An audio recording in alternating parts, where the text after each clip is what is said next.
Hola, qué bueno es saber que somos renacidos por la palabra de Dios que vive y permanece para siempre. Es reconfortante entrar en contacto con las páginas de la Biblia y sentir su influencia benéfica en nuestra existencia. Eso es lo que nos proponemos a través de esta cita diaria, reavivados por su palabra. Antes de dedicarnos a la lectura del capítulo de la Biblia que corresponde al día de hoy, Primera de Crónicas, capítulo 13, tengamos una oración pidiendo la bendición de Dios. Padre nuestro que estás en los cielos, te pedimos que tu Espíritu nos asista al leer, entender y aplicar a nuestra vida tu mensaje. Lo hacemos en el nombre de Jesús. Amén. En Primera de Crónicas, capítulo 13, nos encontramos con un David que propone trasladar el arca a Jerusalén y con un incidente que se crea en relación a ese traslado. Dicen los primeros versículos, David consultó a los capitanes, a los jefes y a la asamblea. Si les parece bien y si es la voluntad de Dios nuestro Dios, enviaremos a todas partes por nuestros hermanos que han quedado en todas las tierras de Israel y por los sacerdotes y levitas que están con ellos en sus ciudades y ejidos, para que se reúnan con nosotros. Paso, miren ustedes la actitud del rey, ¿no? Un rey que consulta a los capitanes, a los jefes y también al pueblo. Dice, si le parece bien a Dios, primero la consulta a Dios, si le parece bien a ustedes, podemos juntarnos entre todos. Trabaja por la unidad, trabaja por la familia. Para que eso ocurra, versículo 3, traigamos el arca de nuestro Dios junto a nosotros, porque desde el tiempo de Saúl no hemos hecho caso de ella. Si el arca era el lugar donde estaban los mandamientos de Dios y era el mueble visible de la presencia de Dios. Si estaban dispersos, si estaban abandonados, si estaban alejados, si estaban solos y necesitaban juntarse y necesitaban estar unidos y sostenerse unos a otros, Dios tenía que estar en el centro.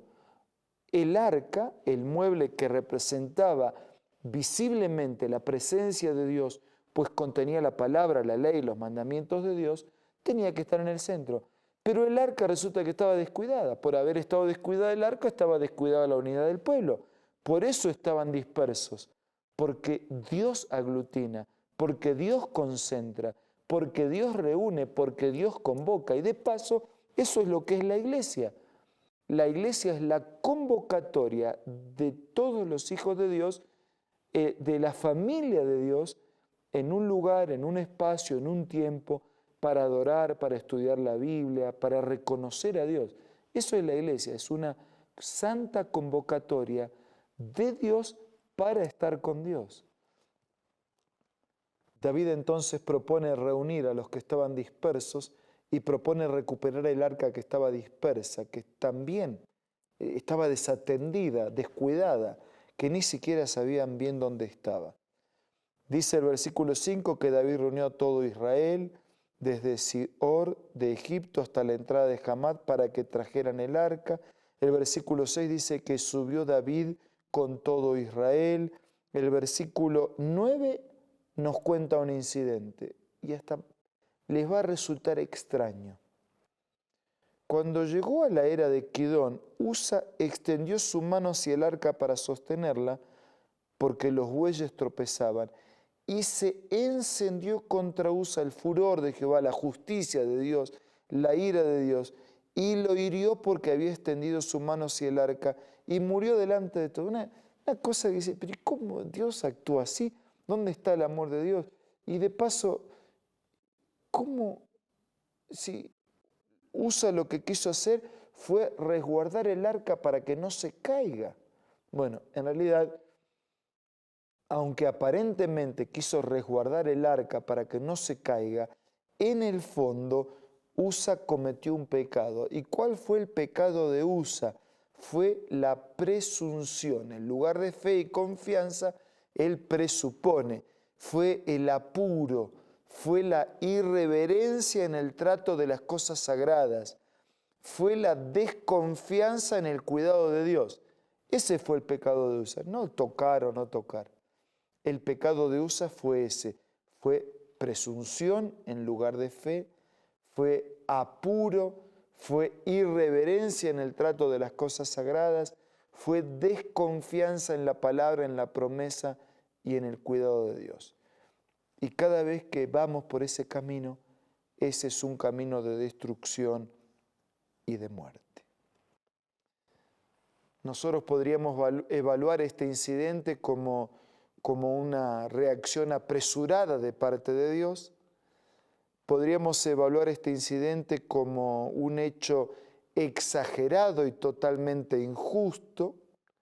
Podríamos comparar esta acción con tantas otras malas acciones, muchísimo más que la que este relato nos presenta, y decir que no estamos de acuerdo con el accionar de Dios o que dudamos del escrito bíblico.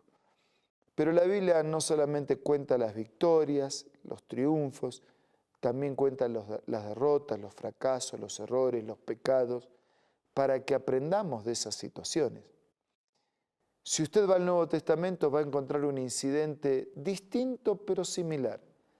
Ananías y Zafira mintieron en relación a un uso de una propiedad y al destino de esa propiedad.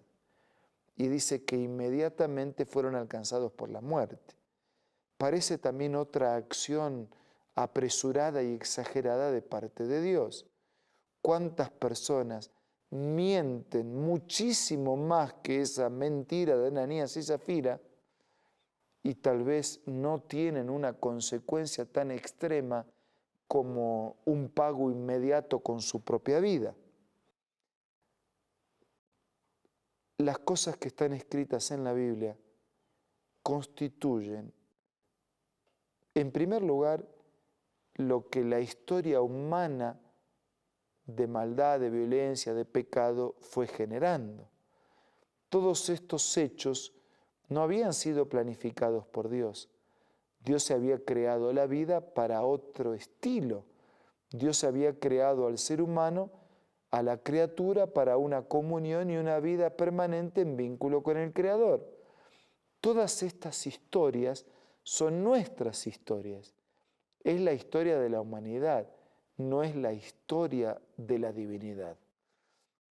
Y la intervención de Dios en estos hechos, juzgando en forma inmediata, tienen como intencionalidad mostrarnos que todos, al final de cuentas, y no por un hecho aislado, sino por el resumen y el global de nuestra vida, daremos cuenta delante de Dios.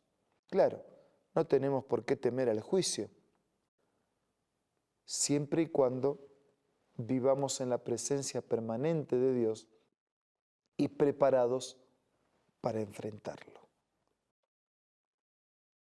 Amigos, si queremos unidad, prosperidad y bendiciones, el arca tiene que estar en el centro.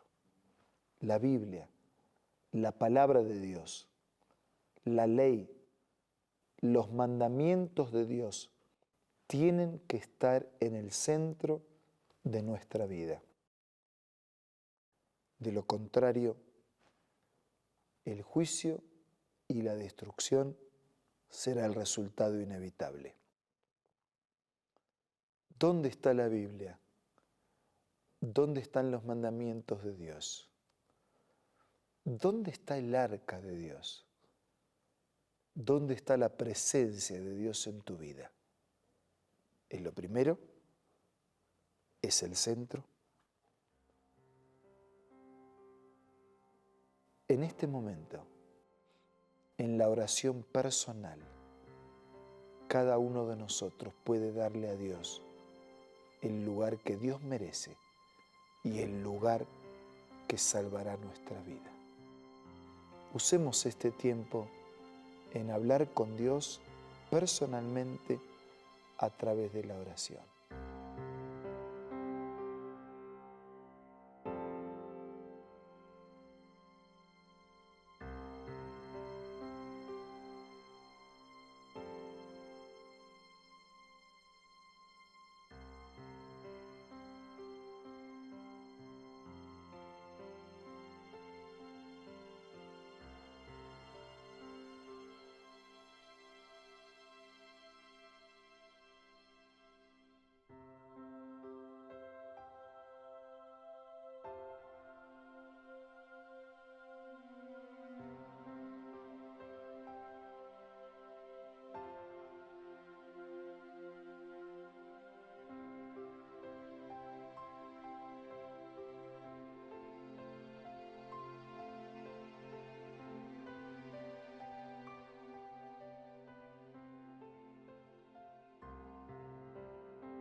Padre nuestro que estás en los cielos, queremos recuperar el arca, es decir, queremos recuperar tu presencia y colocarla en el centro de nuestra vida. Bendice a todos nuestros amigos. Ayúdanos a ser reverentes con las cosas sagradas y a disfrutar de las bendiciones que recibimos de ti. Te pido y te agradezco todo en el nombre de Jesús. Amén.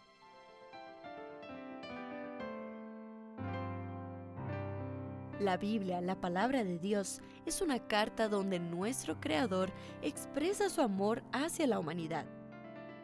Es una recopilación de textos que en un principio eran documentos separados, escritos por varias personas, todas ellas inspiradas por Dios. Primero en hebreo, arameo y griego durante un periodo muy dilatado y después reunidos para formar la Biblia cristiana.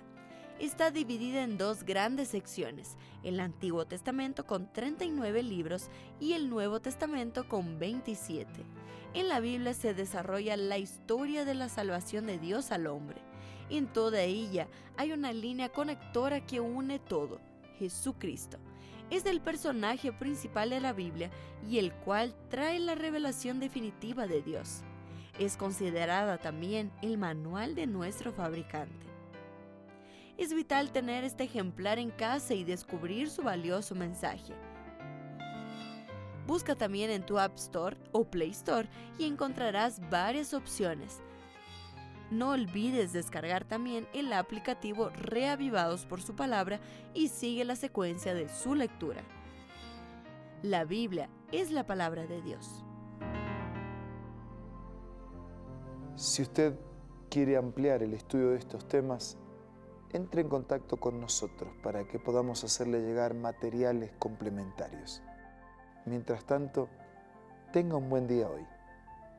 Viva con Dios en el centro de su vida. Los esperamos, nos reencontramos mañana para seguir siendo reavivados por la palabra de Dios.